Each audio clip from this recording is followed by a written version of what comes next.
क्या T20 cricket में कोई पूरा मैच सिर्फ एक ओवर में खत्म हो सकता है? आज की इस डीप डाइव में हमारा स्रोत जेकाल गेमिंग का एक बेहद दिलचस्प विश्लेषण है। हाँ, और हमारा मिशन यही समझना है कि कैसे मैदान पर किसी एक खिलाड़ी का मतलब जो आक्रामक प्रदर्शन होता है ना, वो पूरी विरोधी टीम के मनोविज्ञान को दूसरी पारी शुरू होने से पहले ही एकदम पंगु बना सकता है। बिल्कुल। और हम बात कर रहे हैं सीएसके और मुंबई इंडियंस के उस ऐतिहासिक मुकाबले की, जहां संजू सैमसन की पारी ने तो मतलब क्रिकेट के सामान्य नियमों को ही पलट कर रख दिया। सही कहा। इस विश्लेषण का जो सबसे अहम हिस्सा है वो सिर्फ स्कोरबोर्ड पर टंगे 207 रन नहीं है, बल्कि वो तरीका है जिससे सैमसन ने उन रनों को बनाया।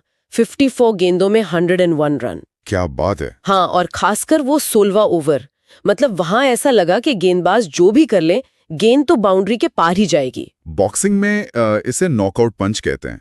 लेकिन मुझे एक बात खटक रही है, क्या हम इस 16वें ओवर को कुछ ज्यादा ही तवज्जो नहीं दे रहे?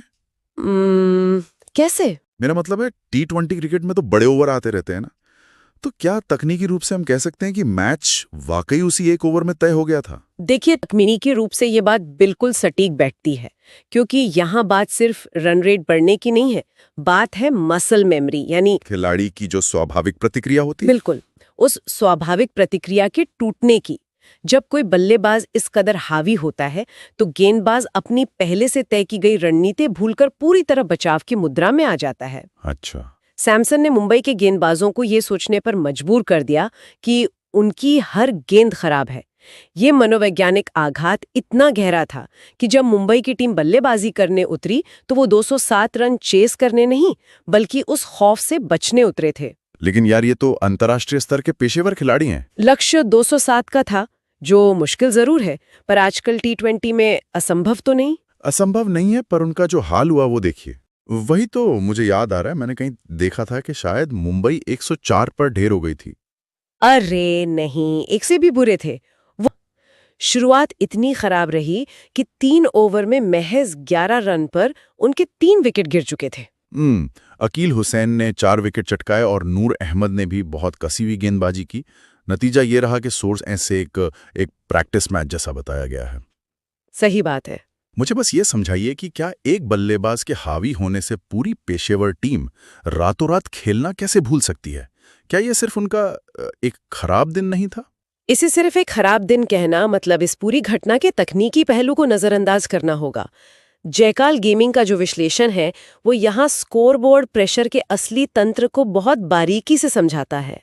Scoreboard pressure. हाँ, जब दिमाग में 207 रनों का पहाड़ हो और पहली पारी के खौफनाक शॉट्स का डर हो, तो बल्लेबाजों की डिसीजन मेकिंग क्षमता, निर्णय लेने की क्षमता एकदम धीमी पड़ जाती है। अकील हुसैन और नूर अहमद की गेंदें शायद अकल्पनीय नहीं थीं, लेकिन उस भारी दबाव में मुंबई के बल्लेबाजों ने अपनी स्वाभाविक तकनीक छोड़ दी। मतलब वो हर गेंद पर बड़ा शॉट खेलने की जल्दबाजी में थे। बिल्कुल, और हताशा में खेले गए इन्हीं जोखिम भरे शॉट्स की वजह से उनका पूरा बैटिंग ऑर्डर बिखर गया। तो नतीजा ये हुआ कि सीएसके ने ये मुकाबला 120 रनों के ऐतिहासिक अंतर से जीता। 207 रनों के जवाब में सिर्फ 87 रन। इस जीत का एकमात्र निर्विवाद हीरो संजू सैमसन का वो आक्रामक प्रहारी रहा। इस पूरे विश्लेषण से जो सबसे बड़ी सीख उभर कर आती है वो ये है कि किसी भी उच्च स्तरीय प्रतिस्पर्धा में मनोविज्ञान अक्सर भौतिक कौशल पर भारी पड़ता है। सही बात है। अगर कोई भी टीम या खिलाड़ी शुरुआत में ही सामने वाले पर ऐसा मनोवैज्ञानिक दबाव बना ले तो ज्यादातर मौकों पर वो दबाव ही पूरी प्रतियोगिता का परिणाम तय कर देता है। यह वाकई एक बेहद दिलचस्प बात है। हम हमेशा सुनते आए हैं कि क्रिकेट या कोई भी बड़ा खेल एक टीम गेम है जहां हर खिलाड़ी का योगदान मायने रखता है। बिल्कुल। लेकिन आज की ये चर्चा सोचने पर मजबूर करती है कि अगर किसी एक व्यक्ति का असाधारण और आक्रामक प्रदर्शन एक पूरी पेशेवर टीम के सामूहिक मनोबल को इस तरह चकनाचूर कर सकता है, तो क्या अत्यधिक दबाव वाले क्षणों में व्यक्तिगत प्रतिभा टीम वर्क से कहीं ज्यादा ताकतवर हो जाती है? ये एक ऐसा सवाल है जिस पर गहराई से सोचने की जरूरत है। आज की इस चर्चा में बस इतना ही।